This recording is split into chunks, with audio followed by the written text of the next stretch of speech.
We'll call our meeting to order.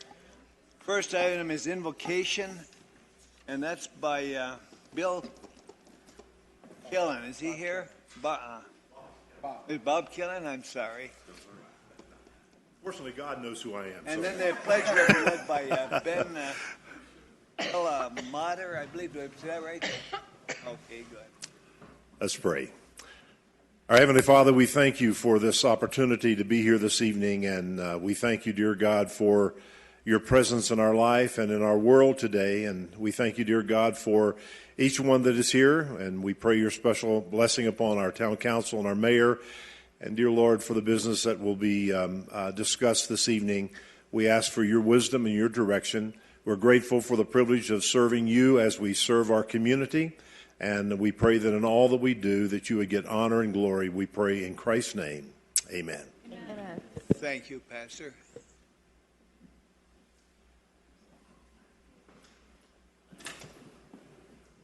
I pledge allegiance to the flag of the United States of America and to the republic for which it stands, one nation, under God, indivisible, with liberty and justice for all. Thank you, Ben. Okay, next is Proclamation, National Library Week. Should be roll call. I'm sorry, roll call first. Diane? Mayor Skoog. Present. Vice Mayor Anderson. Here. Councilmember Grossman. Glad to be here. Councilmember Mallory. Here. Councilmember Nye.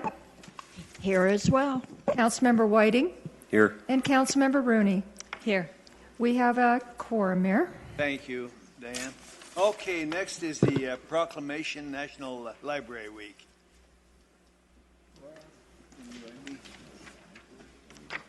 Yeah, you have the proclamation to read, don't you, Diane?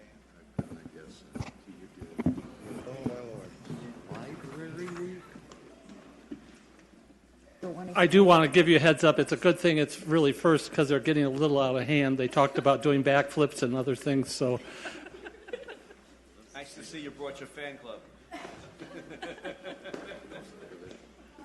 If they promise to do front flips, we'll let them. I said $50 they could.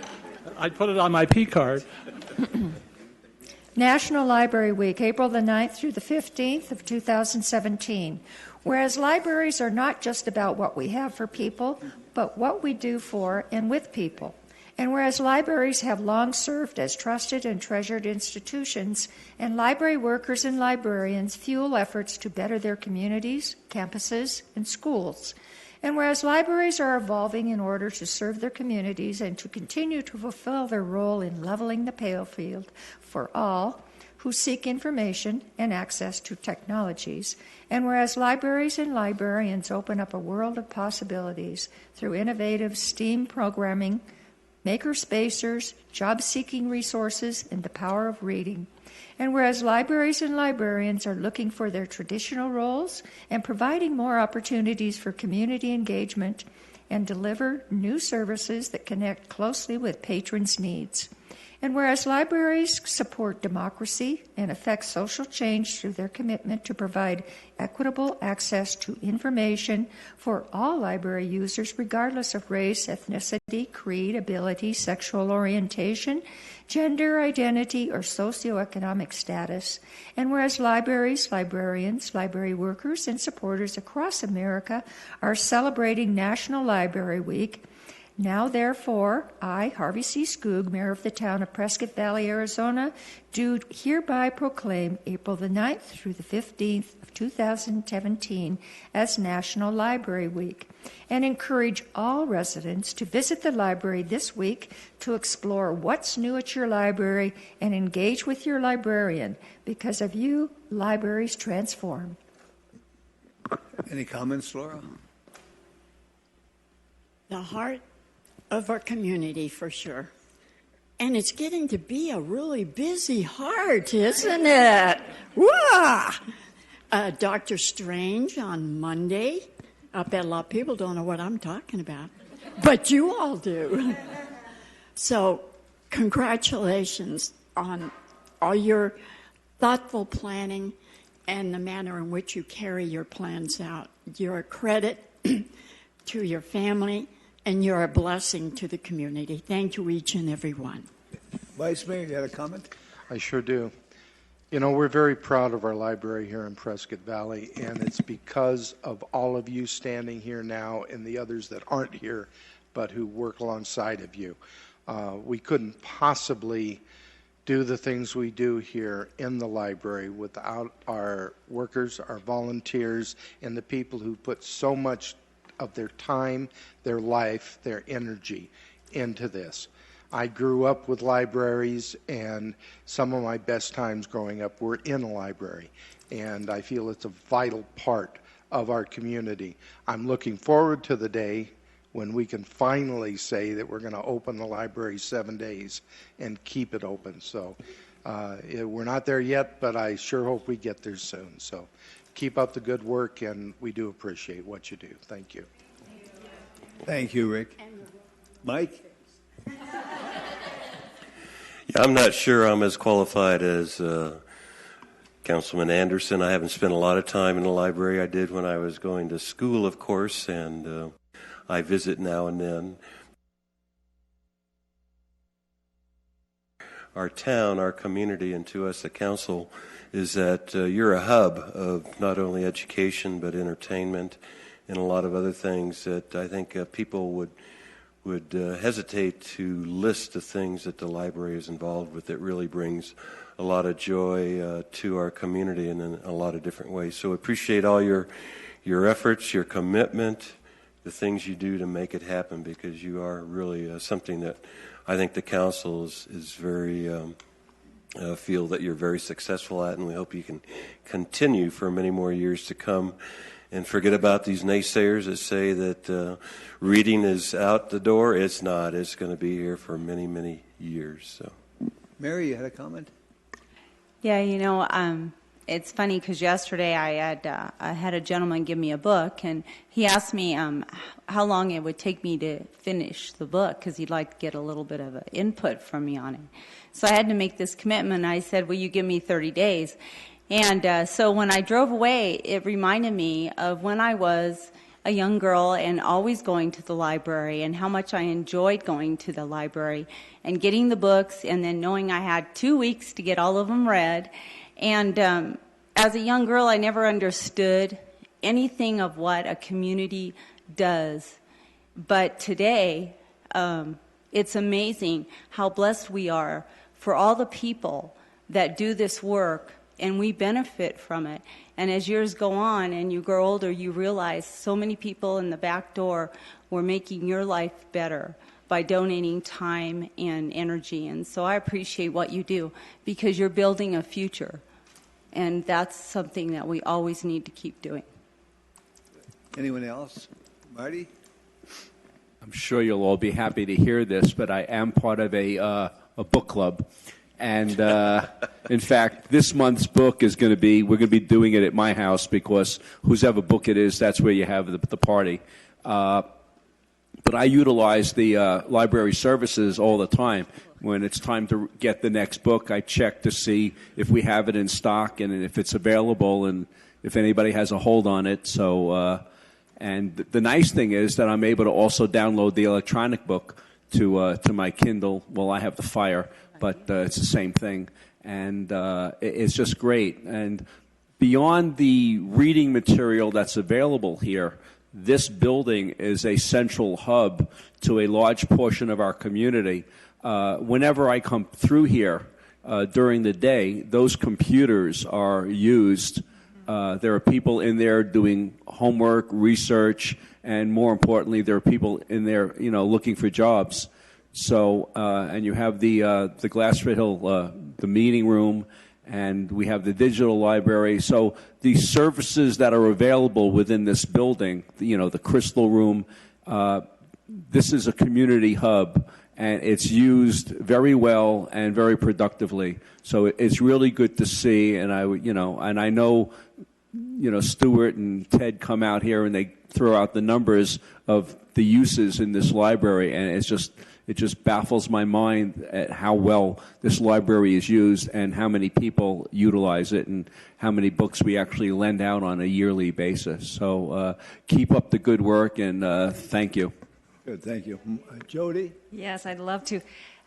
These smiling faces are wonderful, and I love the library, and I thank you so much because those smiles welcome people who come in, and that's so important. We have a welcoming town, and you're part of that. And I was telling Stuart when I was a little girl, we used to go to the library. We were very poor, and so we didn't have much, but we could always go to the library, and it made such a difference. It set the stage for us as we were growing older to be able to learn, and I appreciate that. And the folks who worked there made an investment. Today, you are making an investment as well in our citizens here, and I appreciate that. Thank you. Thank you, Jody. Stuart, who's next to you? I think Laura Lee. Yeah, I have a challenge for everybody. We tend to read just our favorite authors. So today I started something new, and I started in the A's, and I found an author I had never read. And because I was such a good girl, I went to the B's and got an author I always read. But as your personal librarian, I didn't give you the okay to do that. Well, I'm making a public confession now, and I have a lot of people that might be kind to me, so you have to say yes.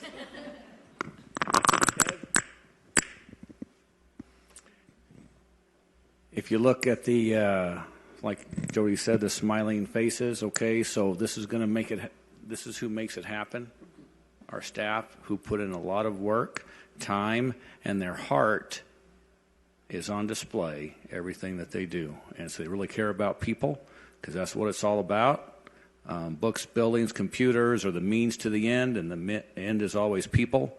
They are our priority. So I thank the staff and, of course, our volunteers and the community that supports us, and the council, of course, and administration. So we appreciate all that you do to help us do what we do. Thanks a lot. Well, I'm almost 30 years in May. This is the first time I've been, usually I'm all by myself. And so. And usually you're speechless. You want me to be speechless? Oh. Well, if you want me to introduce, this is everybody. This is Jen, Tess, Lynn, Casey. This is Charlotte on the trustees, Ted, and this is Alan, Jocelyn, Jim, who said he wouldn't stand up. So everyone make sure you see and acknowledge Jim. And this is Larry, who's on the board, and his wife, who's a retired librarian. I don't know how that worked. You would have thought she would have been, but I think she wanted him out of the house. And this is Shelby, the teen librarian. Did I get everybody? Okay. And who's going to accept the? You're gonna accept that. I do have a copy here if anybody wants one. Good. Thank you. And Casey, did you have a comment? Just one quick thing. I just want you to know that a lot of the programs that we provide are made possible through the Institute of Museums and Library Services, and that's in jeopardy right now in the current administration. This last year, in May, wait, what is it? This is March. I don't even know what March. February, Jenny, Shelby, myself, and our other colleague, Michelle Yortine, wrote 4 LSTA grants, and I think they total over $80,000 possibly, and that's a lot of money for our library to provide wonderful and innovative services to our community. So this might be the last go, and if you contact your representatives to support libraries, we would greatly appreciate it. Thank you. I'm sorry to hear that. Yeah. Hi, everybody. And it's good to be here, and it's good for National Library Week. And we have so many new things going on at the library. We have all these different programs, and I see we're going to have one coming up here this week, I think, about bereavement and death, which I thought was an interesting one. And we have different groups that come and dance and sing, and I think it's just a great community feeling that we're generating here. No, I don't really know who Dr. Strange is. Stuart Snow. I do. What happened here Monday? This last week, I wasn't here Monday. All right. They don't know. They showed the movie Doctor Strange. Come on. Dr. Strangelove? No, Doctor Strange. A whole different story. Anyone else? Oh, dear. Did you want Larry?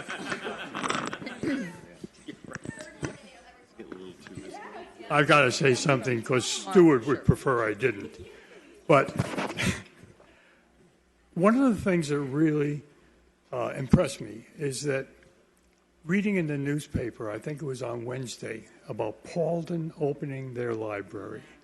And I thought that was so great. I was thrilled, and I think Jarette was too, when she read about it, because being part of this helps us to understand what they're doing up there and how they're trying to help their community.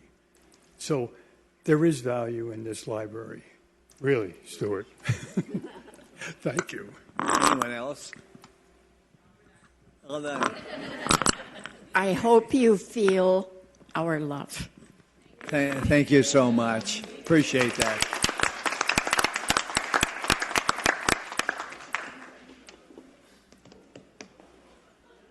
Okay, presentations. The next one is Student of the Month. Mike? Uh-oh. Laura.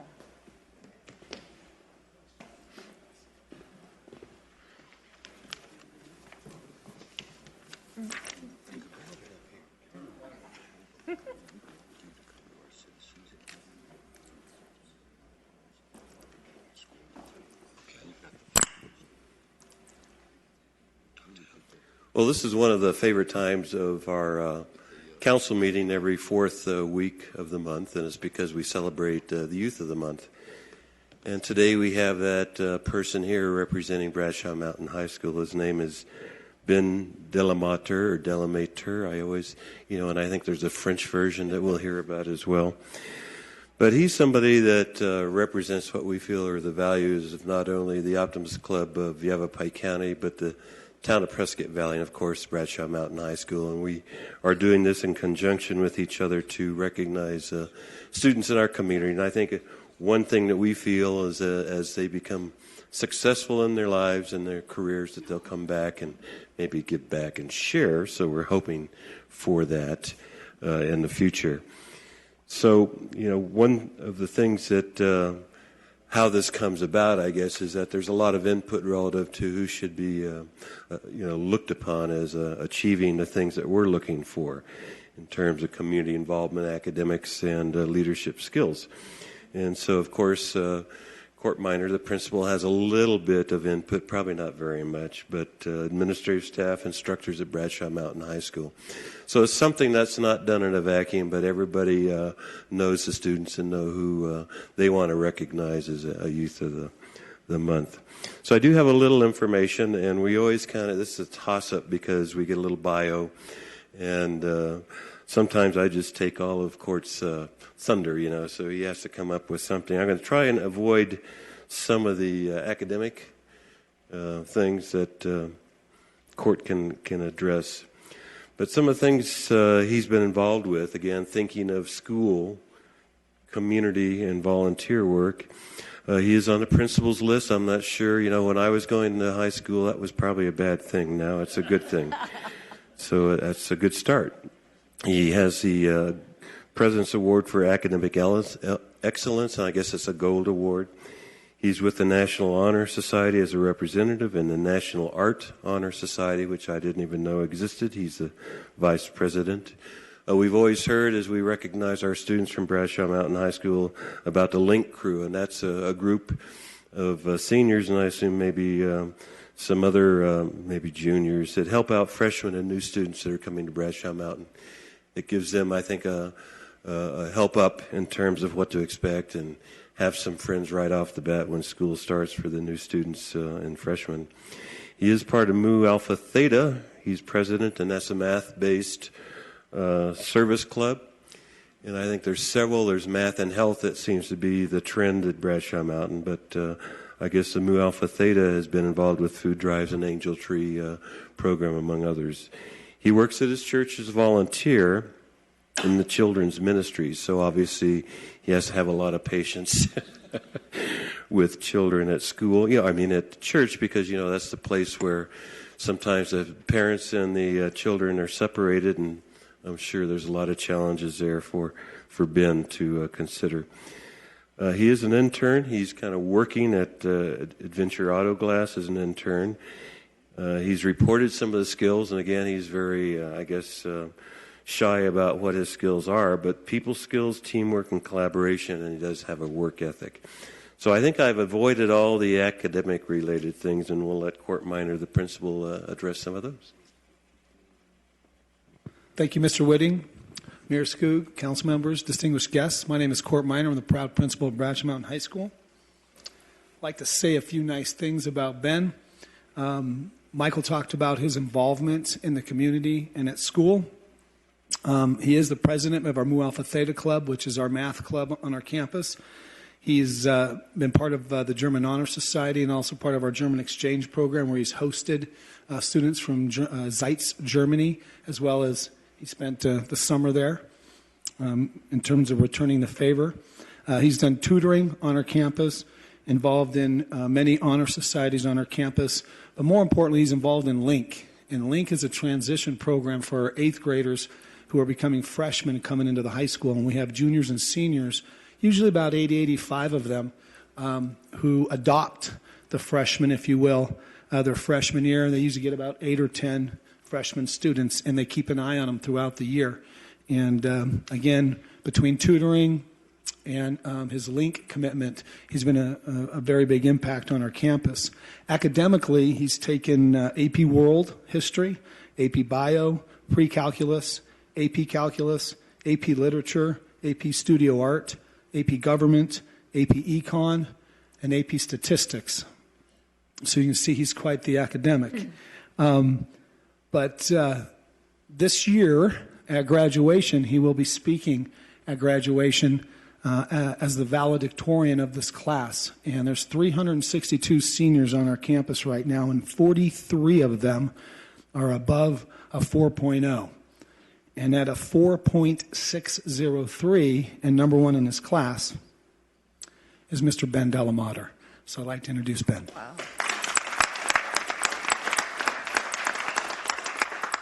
Hi, I'm going to pull it down just there you go. Thank you. I'd just like to say some thank yous to a few organizations and people. I'd like to thank the Prescott Valley Town Council and the Rotary Club. I'd like to thank Bradshaw Mountain High School and Mr. Minor, of course, and of course my parents and grandparents, my dad Frank over here, my mother Jennifer, my grandmother Laura, and my grandpa John. They've really helped me to progress and get to where I am today, and it's just really nice to have such good support and backing. So we would make an offer, too, if any of the parents' friends want to come up and say a few words. Please, parents and grandchildren should please come and join. Come on up. Up there. Grandchildren, too, so don't feel left out. Son and grandson.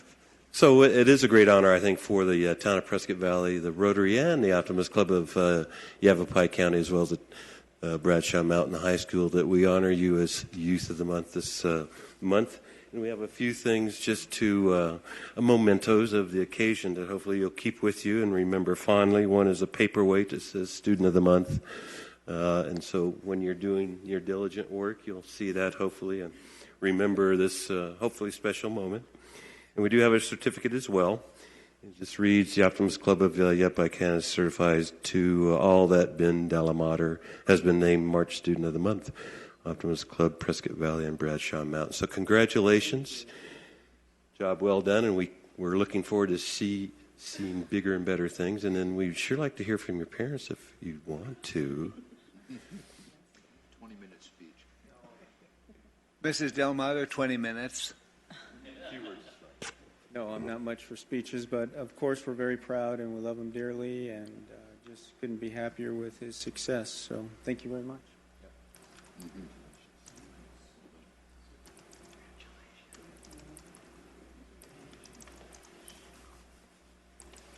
Thank you all.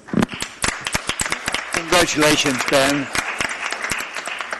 Okay, next we have a celebration of children. Claire Luge, Prevent Child Abuse. Claire, you're up. Good to see you again. How do you follow that? I'm so impressed with that young man, Ben. That's fantastic. So hello, Mayor and council members. My name is Claire Luge, and I work with Prevent Child Abuse Arizona. So as every year, in April, we celebrate Child Abuse Prevention Month. And we plant a large pinwheel garden on the Civic Center lawn. So we're going to do that again this year, and it's going to be on Saturday, April 15th. And instead of having kind of in the past, we've had podium speeches afterwards, after we plant this massive garden of 3,000 pinwheels. But this year, we're doing things a little bit differently. We're going to hold a family fun event, and we're calling it the Pinwheel Party. So after families come and help us plant these pinwheels on Saturday, April 15th, from 11 to 3, we are going to have a family fun event complete with a bounce house and face painting and plenty of informational tables from local family service agencies so families can get some information on some of the local resources that they can take advantage of.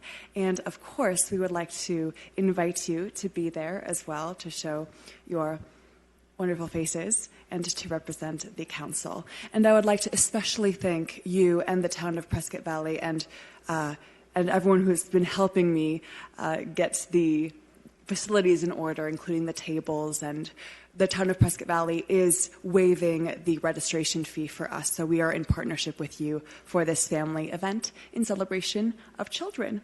And the blue pinwheel, by the way, is the national symbol of the healthy, happy childhood. And that's what we want for all children in Prescott Valley. And that is what you are helping us do. So I'd like to thank you for that. All right. Hope to see you there. Thank you. Claire, thank you. Appreciate that. And let us know when the event is. Okay. Well, I hope to see you there, Mayor. Fantastic. April 15th. See you at Tax Day. Learns in advance if you will email Oh, us. okay. I will email. Thank you. Okay. Now we have another special PVE Performing Arts Children's Theater, Clyde Neville. Mr. Neville, you're up. Thank you, Mr. Mayor, Town Council, staff, and Pull that down just a little bit. a little bit down. Yeah, there you go. Or do you want me to speak less? Well, no comment. No comment. All right. No comment is a comment. And, of course, the citizens of the thriving metropolis of Prescott Valley. In the year 2000, I helped bring the limited sculpture from the highway out to the Civic Center. And in the year, we had the first World Arts Festival. And then in 2001, I came and stirred the pot. And we instigated a arts and culture revolution, which ended up in a arts and culture commission for the town of Prescott Valley, of which I was the first 4-year chairman of. And we did an assessment. State of Arizona came up, did an assessment, and said a number of things. Of course, it's always great to have things look forward into the future and decide what we want to tie our rope to and go with. In 2004, as you can tell by the information that you all have, we started a 501c3 not-for-profit. And then we started doing performances at different locations, sort of a gypsy theater. And one of our goals, of course, was someday to have a performing arts facility that would be an attribute to business and families and community members throughout the Tri-City area, which is now Quad City area. And having been a citizen here for 27 or 28 years. There was 3,400 people living here when we moved here. Now there's, as you know, over 40,000. So in the process, I've gotten to know a lot of people and participated in a lot of other nonprofits, which I won't go into because there's too many of them. But my biggest goal is to build a performing arts facility here in Prescott Valley. I know you probably have people that come and show things to you all the time, but this is a reality. The paperwork has been signed, and hopefully, if all goes well, the first week in April, we will be ready to move forward with our engineering, get all the utilities to the property. The property is located in your packet as well. The Prescott Valley Event Center north wall will be 6 1/4 inches from my south wall, and we'll be 35 feet in front of it. We'll have, it's sort of an Art Deco, industrial type looking building. It's already been approved by the Fains, because they're the ones who graciously are doing the land for us. And it's being put up by quite a few volunteers, donations of material. Home Depot's an endless source for us. And we're looking forward to starting it, and we're looking forward to have it be a community star. And we already have kids that come over from Camp Verde, and some come down from Flagstaff. Why, I don't know.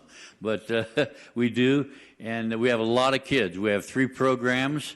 We have the Children's Theater, which is ages 6 to 17. We have Family Theater, which is, well, we used to say 6 to 60, but now we say 6 to 80 because we've had grandparents and great-grandparents that try their luck on stage. So, and then we have the main stage, which is 18 and above, which we are opening our 14th season with Arsenic and Old Lace, and we are in the old Sundogs office building across from Harkins Theater right now, and we open tomorrow night for 7 performances of that. And then the first 2 weeks in May, we'll be doing Willy Wonka and the Chocolate Factory. So I just want to come, and I know a lot of you know me and know that I love to stir the pot, and consider the pot having been stirred. I'll show the community too. So if anybody has any questions, I have lots of answers. Questions, anyone? Mary? No, I'm just saying that's wonderful. Congratulations. I look forward to that. That's great. Good. Thank you very much. Clyde, I was looking for something else this week, and I came across the Courier story, which was a full-page story about all of us who served in that first Arts and Culture Commission. Yep. And I was reliving everything we all said. And even then, you were dreaming big. And the only sad thing about this is it took such a long time. But I want to commend you because you never forgot or gave up on your dream for this community. And I want to commend you for that. And I'm so excited. Thank you. And it was always a viable dream. The downturn in the economy just kind of kicked that dream in the teeth a little bit. But now you're there, and I'm excited and so supportive of it. Thank you. Thank you. Jody? And being fiscally responsible, the town has put a value of $1,058,000 on this project. And the day we open our doors, we will owe nobody anything except a bunch of thank yous, which is a big thing for the community. Jody? Thank you, Mayor. Clyde, I just commend you, same as Laura Lee, our council member, for the vision of being part of that to bring that forward. I, too, just appreciate and love the arts. And I know what it does for a community and for individuals. What you have here is fabulous. And I love the plan sheet that's shown. I'm looking at this, and I'm already thinking, how are we going to expand it beyond this? And that's what I want to ask you. We have, because it's 82 feet long and it's 35 feet in front of the event center. We have a lot of land behind us, which we can expand to as the excitement and the dream expands. Absolutely. There's an impact study in there too. I just want to share real quick. In 2015, I went out, and it took me a few months, but I worked with the Arizona Department of Commerce, all the Chamber of Commerce in the Quad City area now, and plus a couple private consulting firms, and gleaned all these numbers and extrapolated them into our impact study. And people from and they're broken down in there. Our programs impact 10,555 people in the Tri-City area, Quad City area now. So we do have a lot of good things happening. We have I have a great board of directors. They were going to come tonight in costume for Arsenal and Old Lace, but they're all over there painting the set and putting all the stuff, hanging the pictures and getting ready for our opening tomorrow night. So don't be afraid to come over and see. I know the mayor's been to one of our kids' shows, and we definitely impact a lot of people in the community. And yeah, I'm here stirring the pot in a lot of other areas, but this is my heart, this is my dream, and it's reality. Good. God bless. Any other Marty? Yeah, I'm not sure if you gave it in your presentation, but how many seats will there be for this theater? Depending on which venue we use, it's 144 to 170. Depending if we do dinner theater, it's 140. If we do just regular seating, it could be as much as 170. And we're in a facility now that's 84 seats, and we sell out numerous performances. All the kids. We did Robin Hood. We had 4 complete sellouts, and we had 3 performances that were basically sellouts. There were like 7 or 8 seats, onesie twosies here and there. We ended up turning some people away, but they came back free for the next show. So we, like I say, we're making a difference. We're making a difference, and that's what life in Prescott Valley is all about. Well, keep up the good work. Thank you, Marty. Thank you. Any other comments, questions? Clyde, you're doing a super job, and we appreciate it. Keep up the good work. Thank you very much, and I expect to see all of you at Mary Poppins when we open our new building. I'll be there. Okay? No. And the first night, you'll get invitations. The first night, everybody in there is free. So, just so you can see the facility and spread the good word. God bless. Thank you very much. Thank you, Clyde. Okay, now a certificate of appreciation for Brian Whitty. Brian, come on up.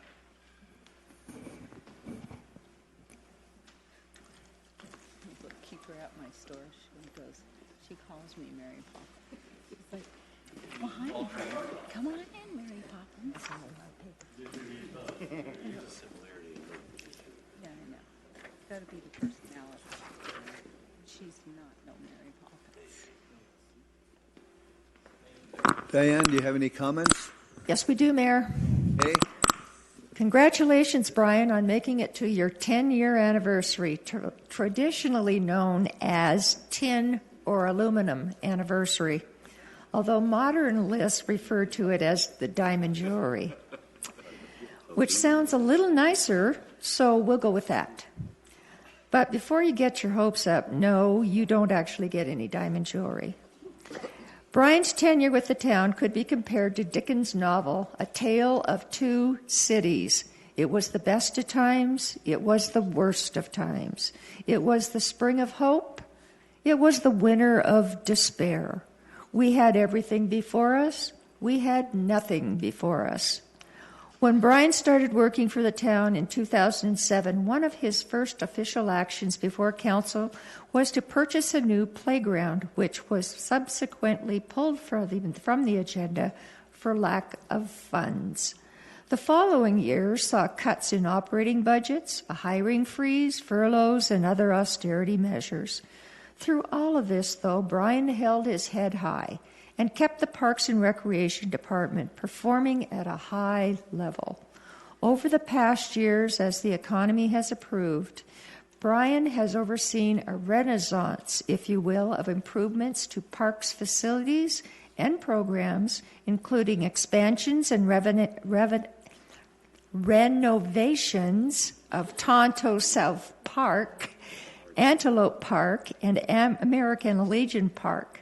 Less than 2 hours ago, a ribbon was cut for the new Bob Edwards Park with state-of-the-art LED sports field lighting, a park which is already seeing heavy use.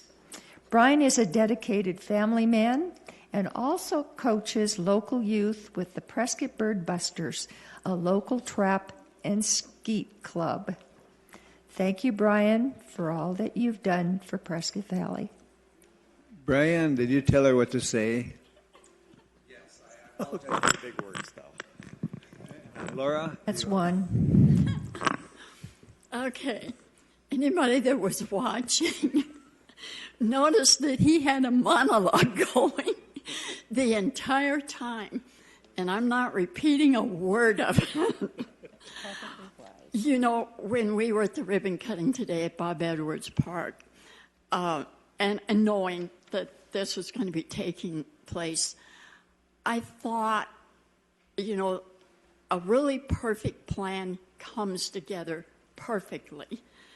And I was, even though the weather was not perfect for us, we had a really good turnout. And I was looking around, and I was seeing a shared vision that you've had a leadership in. We have this beautiful new park, which is very busy anytime anybody goes by there. And there was a sculpture there. And I was feeling excited because I've said this many times publicly. When I moved here in 1999, we had one piece of sculpture.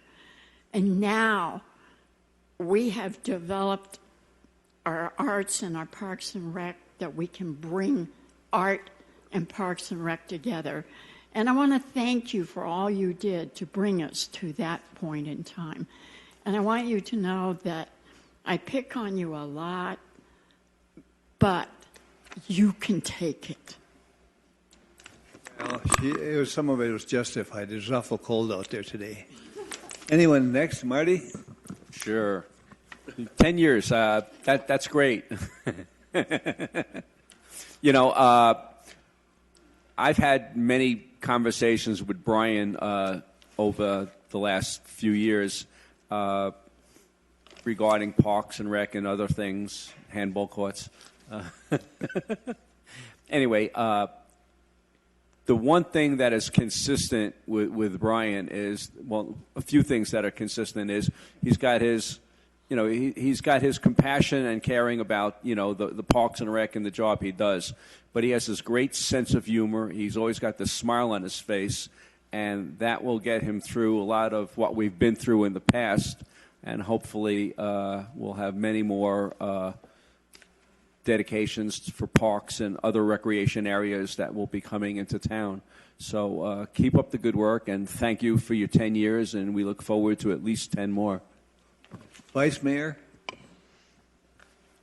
Brian, you know, you've accomplished a lot of things over the last 10 years, and it's a testament to the kind of person that you are, because it hasn't been an easy time for Parks and Recreation, because that was an area that has withstood a lot of cuts when the budget was hit so badly. Yet you managed to bring the department through that period of time, and most of your people still have a smile on their face. And that's a result of the kind of department head that you are. And that's important. You know, I think the town was very fortunate in their selection of you for that position, because anybody else, I think, about the third year would have cut and run. But you didn't. You stood your ground, and you're slowly seeing your way out of it. And I'm just grateful that we're finally in a position where we can at least throw you a bone every now and then, and maybe things will begin to get a little bit better. So congratulations on the job you've done, and we do certainly appreciate all the hard work you've put in over this past 10 years. So thank you very much. Thank you. Mary? Well, Brian, I have absolutely enjoyed the years I've had on the council working with you. you are just a man that I can go to, and you show me how I can get a good direction on an event, and you are right there helping me put it all together. All the loose ends would have never gotten tied together if it hadn't been for you and your guidance. And I appreciate you. You're a good man, and you do good things for our town. God bless you and your family always. Thank you, Mary. Mike? Yeah, I do agree with Councilman Anderson. I think we've been through a lot, and I think the brunt of our economic downturn has probably hit a little harder the Parks and Rec. But you have hung in there, and I think, you know, what that tells me is that you have a commitment to carry on, as well as there's a lot that we can do from this point on. And I'm myself looking at what we can do to kind of enhance our community with our parks as we have them now, and new ventures in the future. And, you know, I think we'll have some new developments that will give us that opportunity as well. But I think we have both maintaining what we have and helping those, as well as the new opportunities that we may have as development comes. So congratulations on 10 years. It hasn't seemed like 10, but it's been, I'm sure, a fun ride either way. And we appreciate your commitment and your leadership in Parks and Rec. Congratulations. Thank you, Mike. Jody? Well, Brian, it has been fun getting to know you over the years. And one thing I'm looking forward to with your leadership is the Agua Fria. And that's going to be something. Yeah, we're moving that direction. The page is turned, and you're the right man for the job. And as you always say, let's park and recreate. Brian, you have any? Brian, got some comments? I'll be brief. I do want to thank Brian for all he has done and echo what you guys have said. A lot of the improvements that have been made to our parks were Brian's vision. You think about Tono South Park, Antelope Park, these were parks that were only really half done, and Brian stepped in and finished those off. And they look beautiful now. And we'll see them continue to grow and prosper as we get funds. And like Councilman Rooney said, we're really looking forward to Agua Fria Park. Hopefully that's not too many years off in the distance. We can start saving money for that now, because it's going to be a big, costly park, but it's going to be a pleasure to design and to get ready for. So congratulations. It's caused a lot of what do they call it on your hands? Calluses, yeah. Anyway, you have anything to say in your defense? They've said a lot of nice things, and I think Laura will tell the truth, but you go ahead and say something. No, I thank you all. Definitely from the leadership, the support system that's there, all of our volunteers, tremendous staff support that is given. You're not able to climb some of those mountains, and you do not definitely do it alone. So I'm very fortunate in regards to the folks that I do work with and our community members that come and rally their support behind our department and this community as a whole. So I'm very thankful and supportive of that. Marty, the sign will always fly, no handball in this town, so I'll do my best to sustain that just for the fun and giggle of it, so in doing those things. But no, I thank you all. It's been a pleasure working with you as well, and hopefully the next 10 is even more exciting than the first. We look forward to that. Laura's got a presentation. Appreciation Award from the town of Prescott Valley, presented to Brian Whitty in appreciation of 10 years of dedicated service. And some of those years were tough. Some of those years were lean, but they were never boring, Brian. And we want to honor you also with your 10-year pin. And I'm determined to live long enough to see the Agua Fria, so get working. Oh. I think, Brian, what they're saying is the parks have never been in better condition, and we appreciate that. Thank you all very much. I appreciate it. Keep it up. Next 10 or 20 years, we'll see you again. Thank you. Okay, council have any... Picture. Oh, I'm sorry, picture? Okay.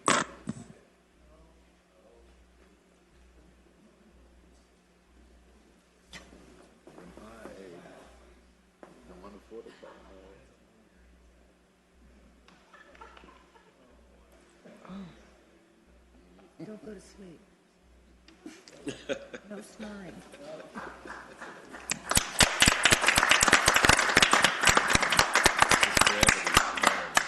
Comments? Okay, good. Thank you. Yeah, thank you, Mr. Mayor. I've spoken about this before, and I'm going to talk about it, I guess, a couple more times. The Prescott Valley Police Foundation, which supports the police department, they purchase safety items that are not in their regular budget. They're having their first inaugural golf tournament and ball drop. The golf tournament, it's $75 per person, $300 for a foursome. The event is taking place on April 23rd at Stone Ridge Golf Course. But what I really want to talk about is they're having a ball drop. What's going to happen is they're going to have a engine ladder with a bucket, and they're going to drop 500 golf balls on one of the greens. And if the ball that falls in the hole, that person will win a $1,000 prize. We're only selling 500 balls for that event, and they're $10 each. If anybody wants any information, you could call Kay Giles. Make sure you call after 2 o'clock in the afternoon. Her phone number is 928-775-4002. And anybody that wants to enter the golf tournament, if you get a hole-in-one on hole number 8, you will win a car from Kia, Earnhardt Kia. They've very graciously donated a car for that purpose. So, and if you can't reach Kay, you could reach me. Thank you. Good. Anyone else? Okay, if there's no other comments, we'll go on to the matters listed under the consent agenda. These are considered to be routine by the town council and will be enacted by one motion. There will be no separate discussion of these items unless that's desired, in which case the item will be removed from the consent agenda and will be considered separately. These include the approval of the March 2nd work study and March 9th council meeting, approving the 2 executive management department budget transfers, approving and ratifying the proposed retention letter with Jody Fuelhelm, I'm not sure if that's right, Esquire of Perkins Coy for legal services, our department reports, the accounts payable, the monthly financial reports, the council investment report, and H is approving the purchase of Lot 409 Diamond Valley, number 3 from the Mayfield Family Trust in the amount of $3,000 for Victorian Estates Waterline Project. CIP number W391, added 3/2017. Anyone want to pull an item, or do you want to approve it as a whole? Mayor, I'll make a motion Okay. to approve the consent agenda by electronic motion. Second, anyone? Mr. Mayor, I'll second the motion. Okay, the motion's been seconded and approved. Would you set that vote, Diane?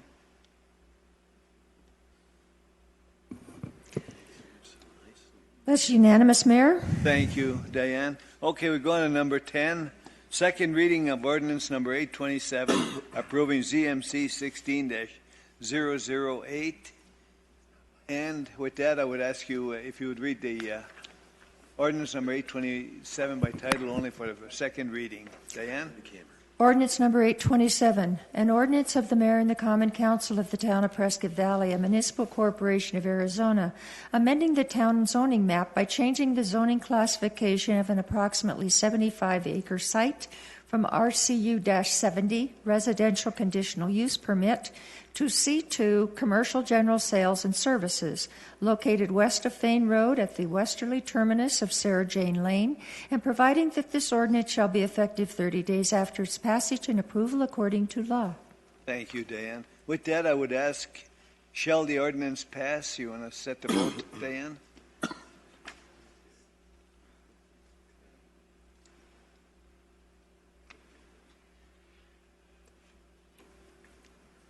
That passes unanimously, Mayor. Thank you. Okay, now we'll go on to number 10. Second reading of ordinance number 828, approving ZMC 16009. I don't know if there's any discussion. We've been through it. With that, I would ask town clerk to read ordinance number 828 by title only for second reading. Diane? Ordinance number 828, an ordinance of the mayor and the common council of the town of Prescott Valley, a municipal corporation of Arizona, amending the town's zoning map by changing the zoning classification of Prescott Valley Unit 2, Lot 414, from R1L-10, Residential Single Family Limited, to RS, Residential and Services, and providing that this ordinance shall be effective 30 days after its passage and approval according to law. Thank you, Dan. With that, I ask, shall the ordinance pass? Will you set the vote?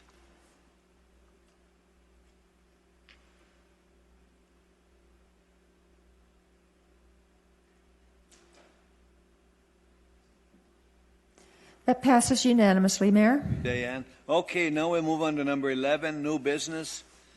Public hearing. Number 2, Community Development Block Grant, CDBG, State Special Project SSP. Ryan, you're up. Mayor and Council, I'll be brief. This is an item we have discussed several times already this year. This is a final step in our administrative process to put forth a grant application to the Arizona Department of Housing for some improvements on Long Lake Drive as a project that we have proposed. Later on in this meeting, you'll be considering approving a project to expand and improve the intersection of Glassford Hill and Long Lake. If we're successful in receiving this grant, then we would be able to continue the sidewalk from Lone Cactus all the way to Viewpoint on the north side of the road. So there would be some continuity there, some enhanced pedestrian access there, which we are looking forward to. And if you don't mind, I'll address items B and C while I'm up here, and I'm happy to answer any questions you may have as well. Item B is considering resolutions 1989 to actually submit the application, giving your approval to do that. Resolution 1990 is an anti-displacement resolution. That's in the event we were to demolish houses or apartments, we would agree to relocate those somewhere else. We're not doing that. We're not touching any structure, so it's really not relevant, but we're still required to pass that. And as we've also discussed, the preliminary engineering estimates, item C, we're estimating that we would have to match the $300,000 with approximately $150,000 in HERF funds, which we would budget next year, which would make the project whole.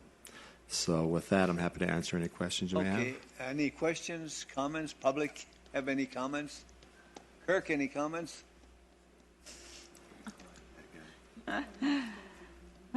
No comments? If there is no comment, then I would declare, anything else, Ryan? Would declare the public hearing closed. We'll move on to B, consideration of approving resolution number 1989 to authorize the application for CDBG SSP project funding and adopting resolution number 1990, the anti-displacement and relocation assistance plan as required by CDBG. Any questions on that? Motions, commotions, demotions, promotions? I'll make a motion. Emotions. I'll make a motion to approve resolution number 1989 to authorize the application for CDBG SSP project funding and adopting resolution number 1990, the anti-displacement and relocation assistance plan as required by CDBG by electronic vote. Okay. We have a motion and a second. That was by Laura.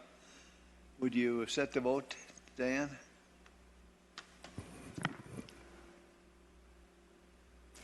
That's unanimous, Mayor. Thank you, Diane. Okay, we move on to C, consideration of approving resolution number 1992 to authorize matching town funds of up to $150,000 for the Long Lake pedestrian improvement project.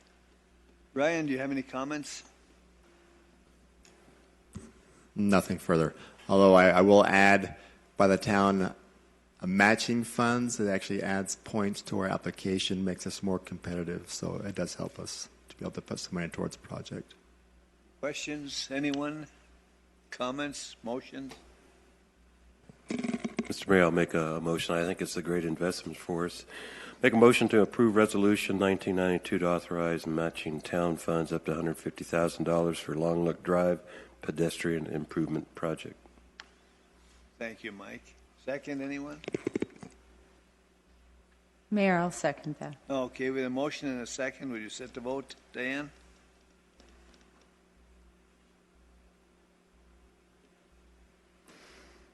That passes unanimously, Mayor. Thank you.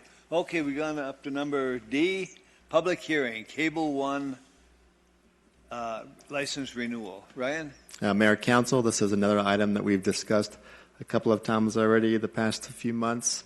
Our license or agreement with Cable One is expiring in April, so we are proposing to renew that with an additional 10-year agreement. The agreement is essentially the same as the current agreement. The proposed agreement is the same with two exceptions. That's the elimination of the public access channel that we contract with the Prescott Media Center, or Prescott Community Access Channel as it used to be known, and also reducing the license fee from 5% to 4%. Stephen has been working hard on this, as has been Carol Cornell. Even though she's not with us, she is still with us. So she's been working long distance to get these documents completed. Dennis Edwards with Cable One is here, and I'm sure he'd like to address you and make a few comments if you would so like. Introduce him again, would you? Dennis Edwards, Cable One.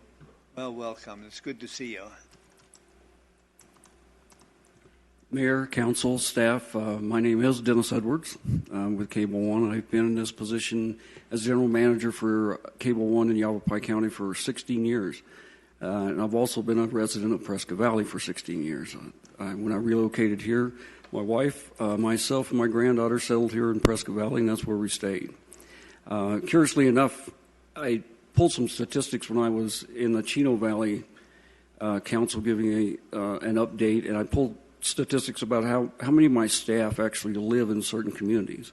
So I pulled it for Prescott Valley, and clearly I have nearly 80 people on our staff, and 50% of their families and themselves live here in Prescott Valley. So we're committed to this community. We have been, and I have been for the last 16 years, and will continue to. It may not be 16 more years, but I certainly will as long as I am in this position. So I'm really here to answer any questions that you might have. I'll answer them to the best of my ability. Questions, anyone? Comments? I don't have any questions. No. Marty? Yeah, just curiously, yes, I am a customer of Cable One, just so you know. Thank you. Are there any large-scale improvements planned for Cable One? I know that you just started Giga One, which increases the bandwidth a little bit, but I'm talking large-scale where the service will be better, cheaper. Cheaper, I could never guarantee because of costs that are associated with our business. I've been in this business. I just celebrated my 40th year with Cable One in January, and I've never seen costs go down 1 year in those 40 years. One could hope, but I've never seen it happen. I'm just trying to be honest there. This last upgrade that we did over the last 3 years, we invested over $12 million in the Quad City area. And right now we have in place what will take us into the future. And having just launched Giga One, which allows every residential unit or every residential home in Yavapai County from Cornville to Prescott Valley can subscribe to 1 gigabit service if that's what they choose to do. There are a lot of our competitors in a lot of our markets that offer 1 gigabit service, but in select areas. We've been offering 1 gigabit plus service to businesses for the last 2 years via fiber interconnect. And I think we have the process to offer the future now, especially with the launch of our gigabit service. Right now our most popular service is 100 megabits. After that, it goes up to 150 to 200. We just expanded our data plans so that they would be larger, and we continue to manage that and increase it as we see the needs, especially of the community. High-speed internet is the biggest need that we see. People want more bandwidth every year. They're doing more. They're streaming more. There's more devices per home. You'd be surprised how much per home that people have. There are 4, 5, 6, 7 devices. When we first started high-speed internet, there may be 1, but now there's easily an average of 4 between tablets, telephones, smart TVs, and even smart appliances now, quite frankly. Mm-hmm. Good. Questions, comments, anyone? No, sir. Anything else? That's it. Appreciate your service. Thank you. With us a long time. Thank you. Okay. If there is no other comments, anything else, Ryan? With that, I would declare the public hearing closed. We'll move on to E. Consideration of reading ordinance number 826 by title only as an emergency measure and then place the same on final passage approving the Cable One license renewal agreement.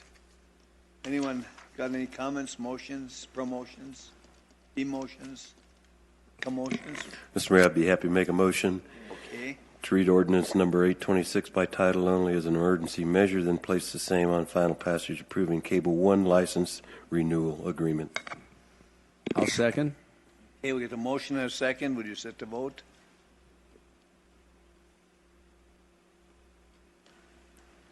That passes unanimously, Mayor. Thank you. Okay, now the motion is passed. Would you read it by title only?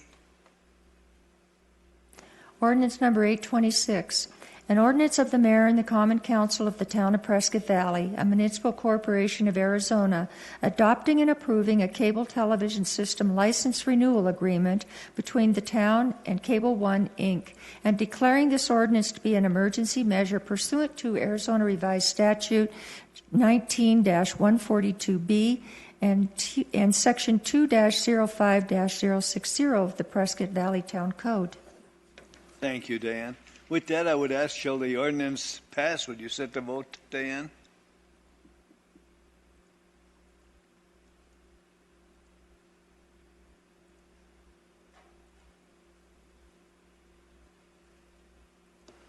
That passes unanimously, Mayor. Thank you, Diane. You're ready to go to work, Ryan? Tell Cable One to keep on working. Okay, we'll move on then to F has been deleted. We'll move on to G.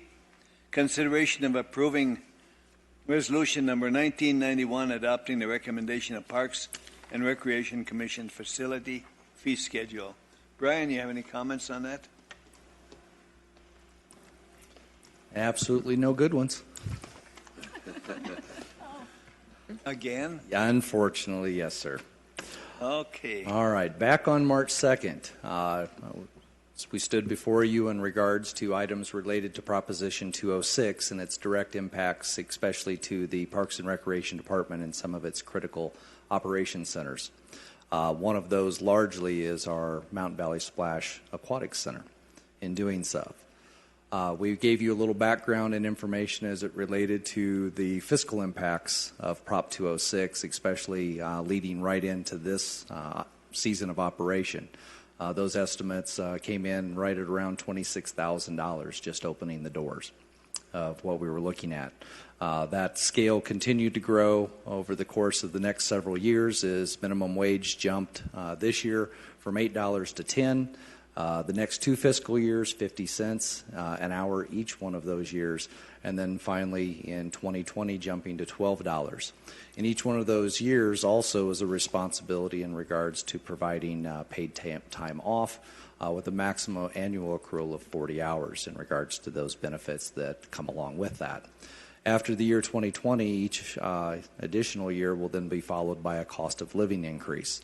So there are a variety of different things that are coming forward for us in working with. During that meeting, the council asked staff to engage with the Parks and Recreation Commission in regards to developing a strategy in which to offset those costs.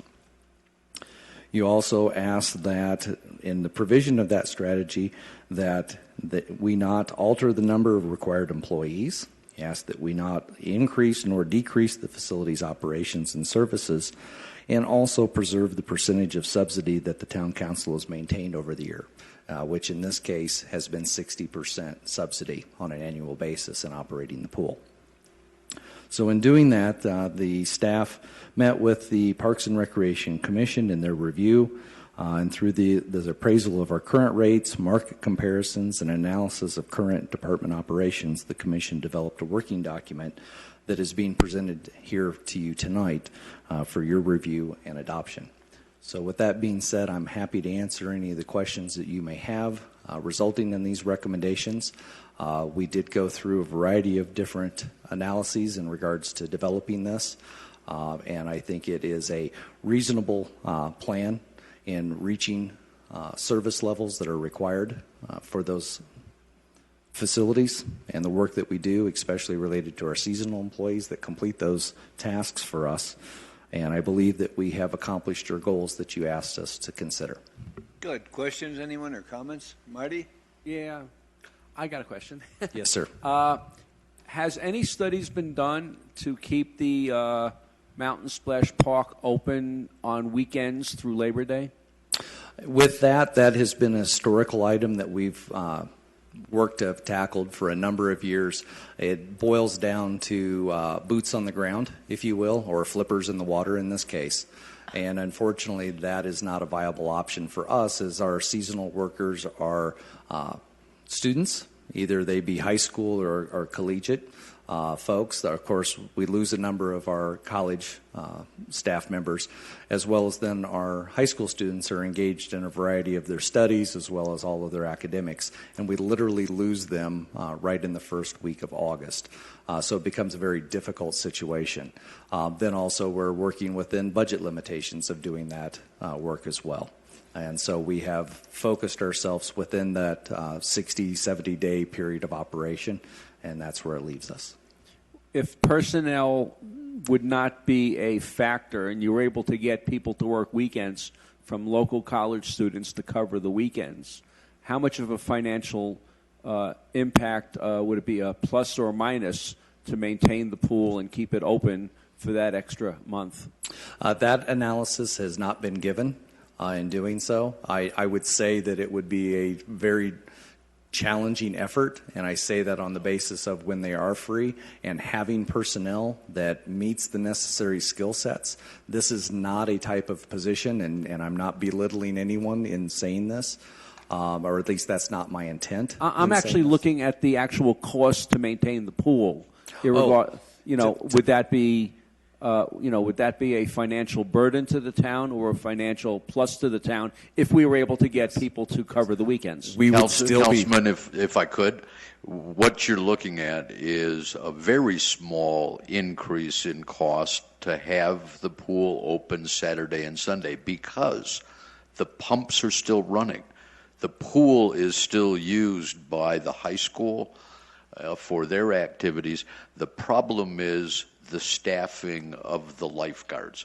The cost of the lifeguards for 2 days, for a couple of the shifts going through Labor Day would not be problematic.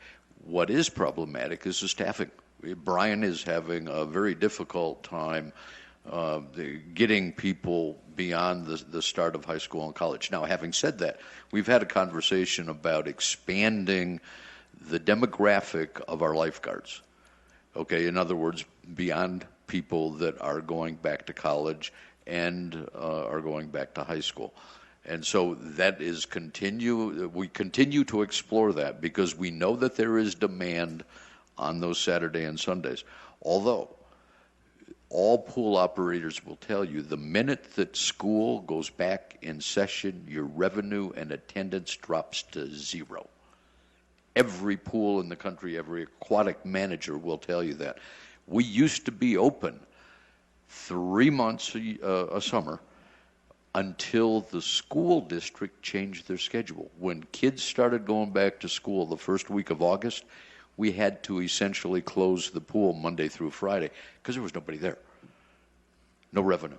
No revenue and nobody there. They're in school and they lose their desire to be there on the weekend unless you have extremely hot days.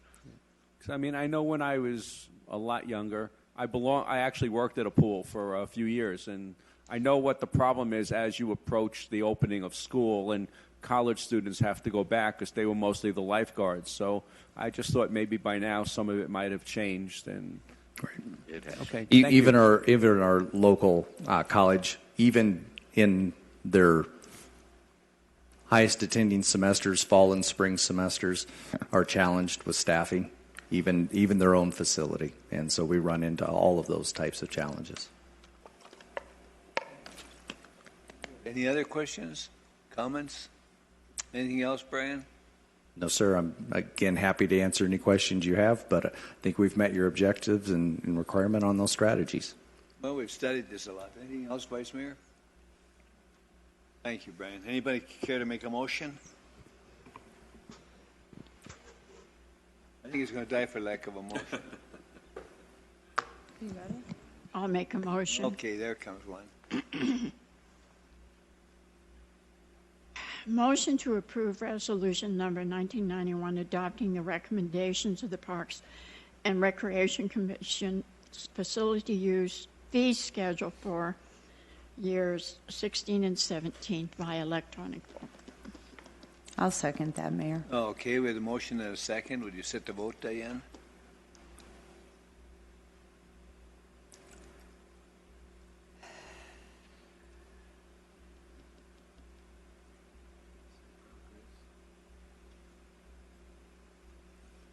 That passes unanimously, Mayor. Thank you. You heard that, Brian? Yes, sir. Thank you. Put her in place.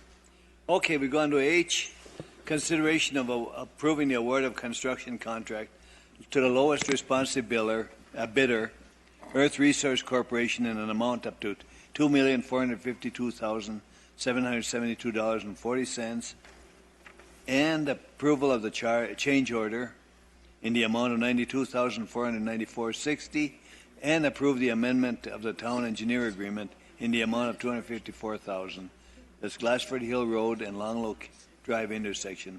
Improvement project CIP number S379. Norm, you're up. Yeah, Mayor, that is a mouthful. We did talk about this project last week in work study, but I'd just like to hit a couple of highlights just for the viewing audience. This is a Glassford Hill Long Lake intersection improvement project. This is our busiest intersection in Prescott Valley. Not only Glassford Hill running 25,000 cars a day, but even Long Lake, especially when school's in session. So we have seen capacity challenges with mobility during the commuter hours. What's that mean during pickup and drop-off time in schools? That's a busy intersection. It can take you a couple times to get through the lights. The nice thing is we have development impact fees from housing. That is the funding source for this particular project. So we have been through the design process and been working on this project for about a year because we wanted to make sure, as I mentioned last week in work study, that we phase this project properly, not only getting the right-of-way dedicated, but in addition to making sure we phase the construction that when school lets out, we're hitting the ground running and getting all the work done. So we will plan to start this project earlier, actually on April 3rd upon award, and do it basically, and we talked about in two phases, start on the outside, get the poles relocated for the new signal, build the outside lanes, and then when school's out, we'll actually take up the existing grade of the roadway and run traffic and build the middle lanes while the traffic's on the outside. So two big phases. Could see some traffic challenges if we get to looky-loos driving through, but we anticipate with some good traffic control, we'll be able to move traffic very efficiently through with minimal delays. Did talk about there's some significant other utility enhancements that's going on with this project, not only with underground storm drain, but also Arizona Public Service is putting in big service out there. In addition, some of the other utilities, including gas and the phone utility, have significant relocation. So you'll see all that work start up even prior to even looking like we're doing the roadway work. That can be a frustrating thing on a project like this. You do a lot of underground storm drain work for 30 or 60 days, and it looks like you got started on the road work. So just want to caution council, might be some questions on that, but quite a bit of improvement actually underneath the particular paved lanes that will be put into place. As we talked about, exciting thing, we're going from the existing 6 lanes on Glassford to 9, and the side legs of not only Long Lake, but we call the high school entrance road, going from 3 to 6 lanes. So substantial mobility improvements to move traffic through that intersection.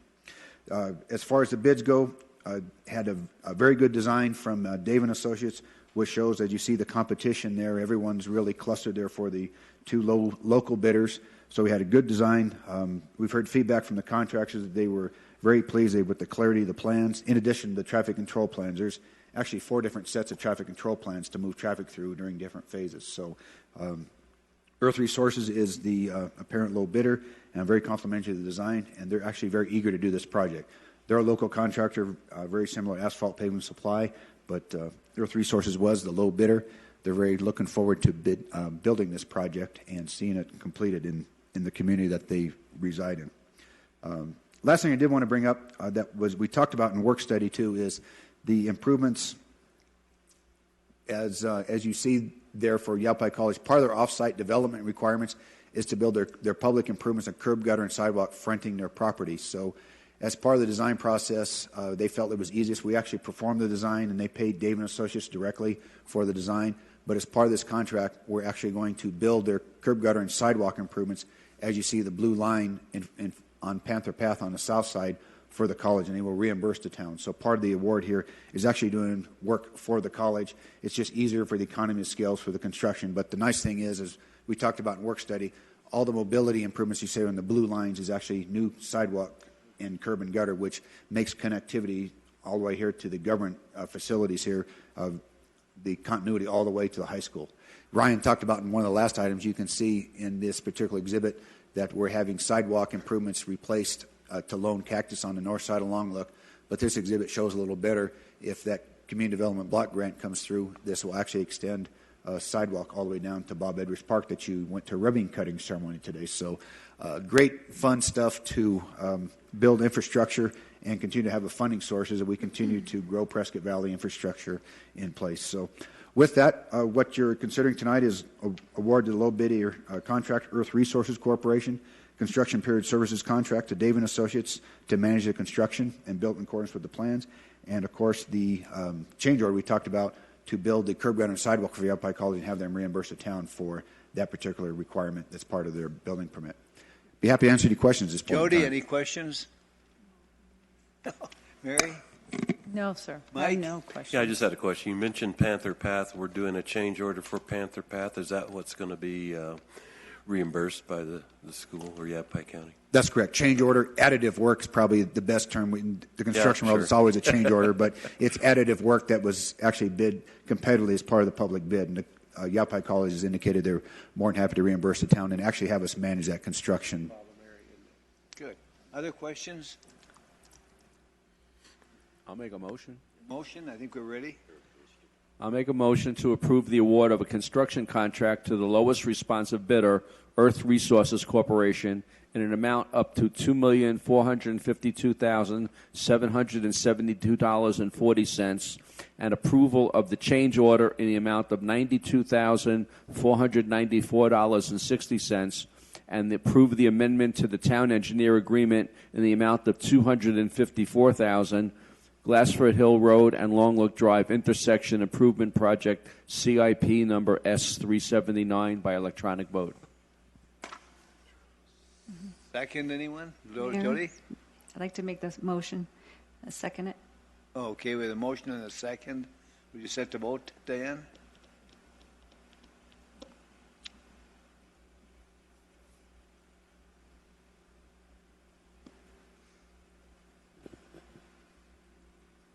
That passes unanimously, Mayor.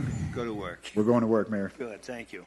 Okay, we're going to I, consideration of approving a contract with the low bidder, Prescott Valley C&D Landfill Incorporated, for disposal services for Cleanup Day, Spring 2017, in the amount of $21,980. Norm, you're up. Yeah, Mayor, Council, this is the hauling contract for our very popular Cleanup Day that is scheduled for this coming Saturday, May 6th in May 6th on a Saturday. This is a yearly event, come to you every year, a very popular event with the community.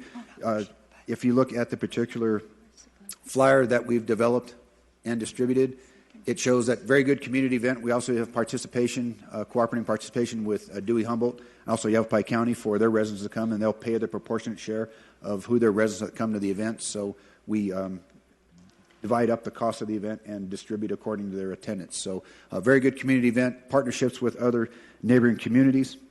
You heard from Gloria with the PV Chamber last week, talk about cleaning up the cleanup.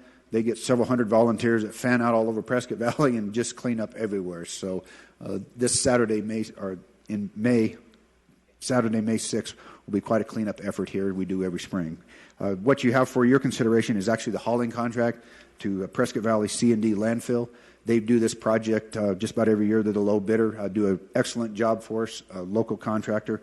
As I always like to point out, couldn't ask for a better contractor. They clean up the whole entire thing usually by about 10 o'clock or 11 o'clock. We shut the gates at 5 o'clock, and they roar right in there, and they smash it up and start hauling away, and they've just got bunches of truck drivers getting out of the way. It's quite amazing that by Sunday morning you don't see anything there. It's like the event never happened. So very good at what they do, very confident in their work, and it's business as usual, a very popular community event. So for your consideration would be awarding of the hauling and disposal contract to Prescott Valley C&D at $64.75 a ton for what's brought in that day. Any questions, anyone? Jody? Mayor, I'd like to make a motion. Certainly, I think we're ready. All right. I make a motion to approve a contract with the low bidder Prescott Valley C&D Landfill Incorporated for disposal services for Cleanup Day Spring 2017 in an amount of $21,980.00. I'll second. Okay, with a motion and second, would you set the vote, Diane?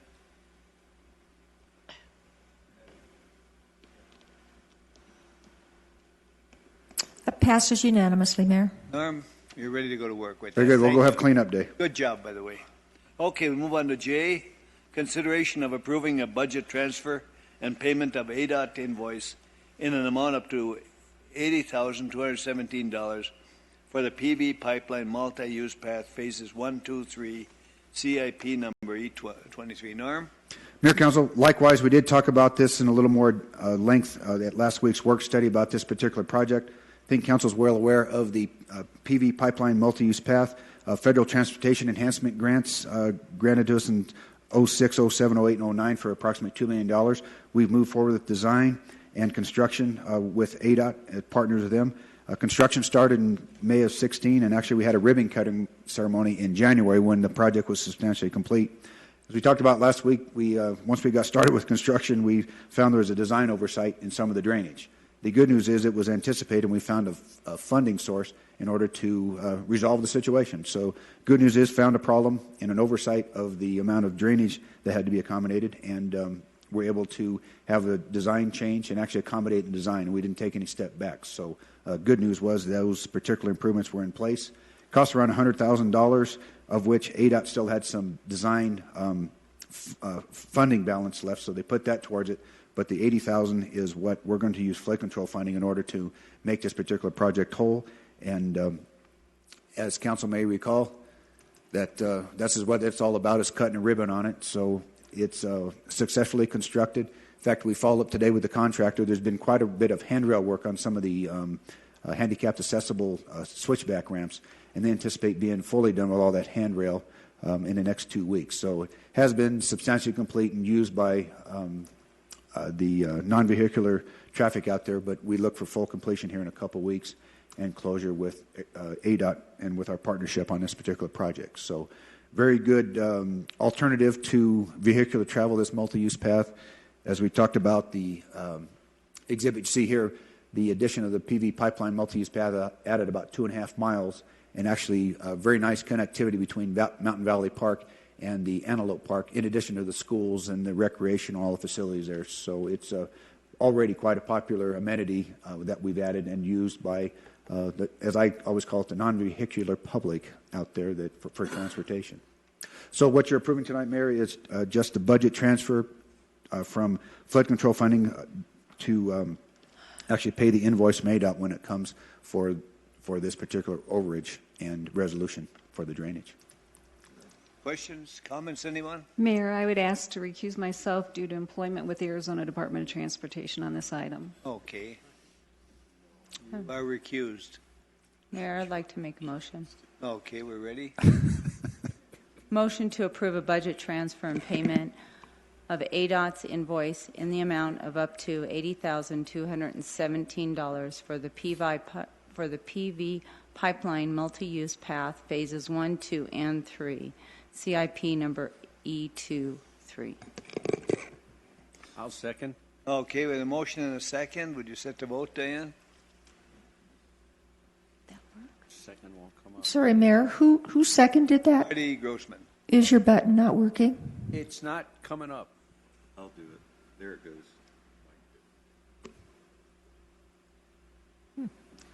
Don't be shy, Marty. I'm good at pushing buttons, and mine worked.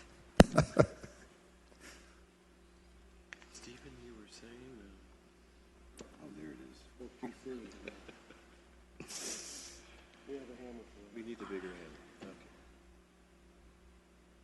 Okay. Councilmember Grossman, you still have Hello. I have nothing on my screen. nothing. Okay. What did you do to I it? vote yes. How do you wish to vote? Yes. Thank you. Mayor, that is unanimous with the exception of Councilmember Rooney, who has recused herself. Okay. So, Norm, Thank you, Mayor. go to work. Thank you, Norm. Good job.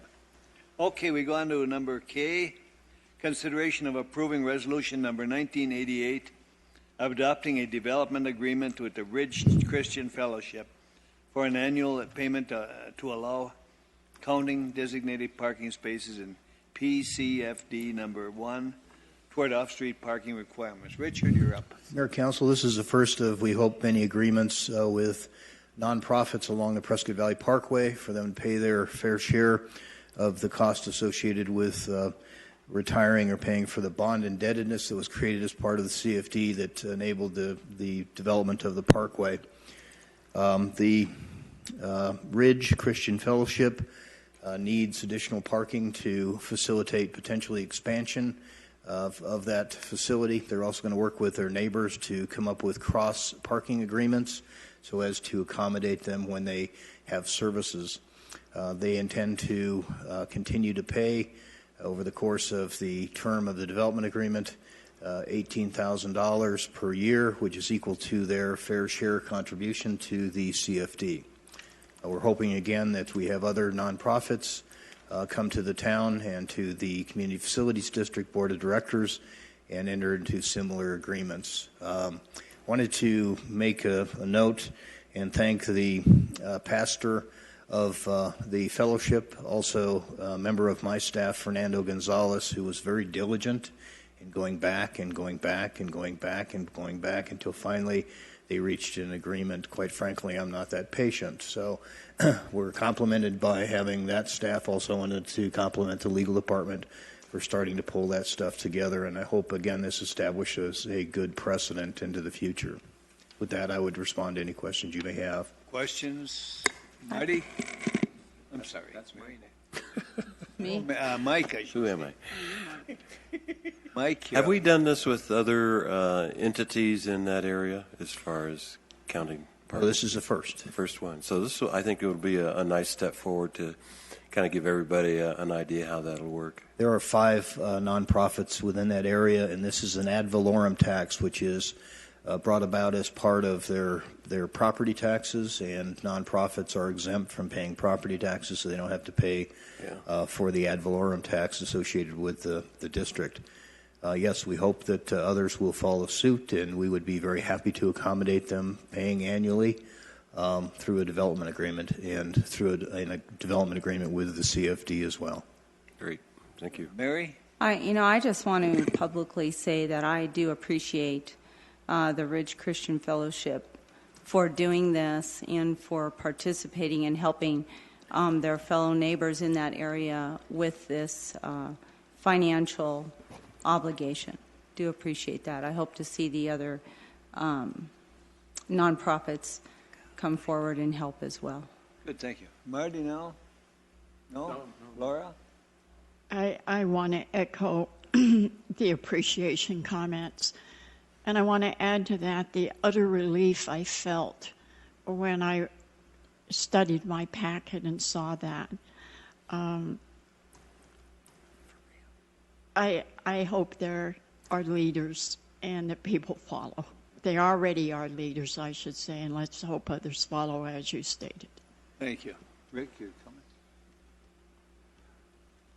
Well, I want to say thank you on behalf of their neighbors, the ones who are paying and have been paying their fair share and then some over the years. So it's especially appreciated. I know we've struggled with this for years now, trying to get some equity into the process, and I do appreciate that they've stepped up and that they're willing to do their part.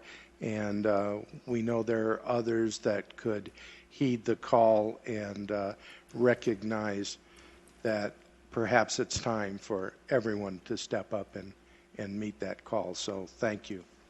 Mayor, Laura? I meant to add in my comments, there's a legal responsibility here, and I just never understood how we got, to the arena we got in. So due diligence, folks. Thank you, Laura. Any other comments? Questions, motions?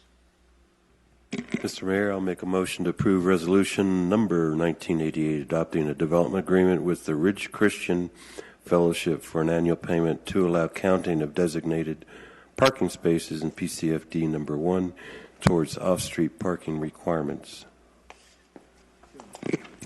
And I will second that, Mayor. Okay, Diane, we have a motion and a second. Would you set the vote?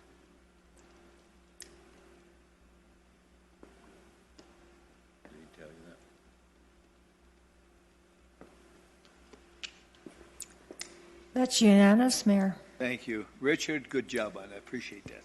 Okay, now we'll go on to consideration and discussion of general unscheduled comments from the public. Those wishing to address the council need not request permission in advance. Any such remarks shall be limited to 5 minutes unless additional time is granted by the mayor. Anyone care to make any comments? Cal, any comments? No? If there be no comments, we'll move on then to number 11. I'm sorry, 13. Motion to recess, then convene into Community Facilities District recession. So moved. Second, anyone? Mr. Mayor, I'll second. Okay. Well, you want to set the vote, Diane?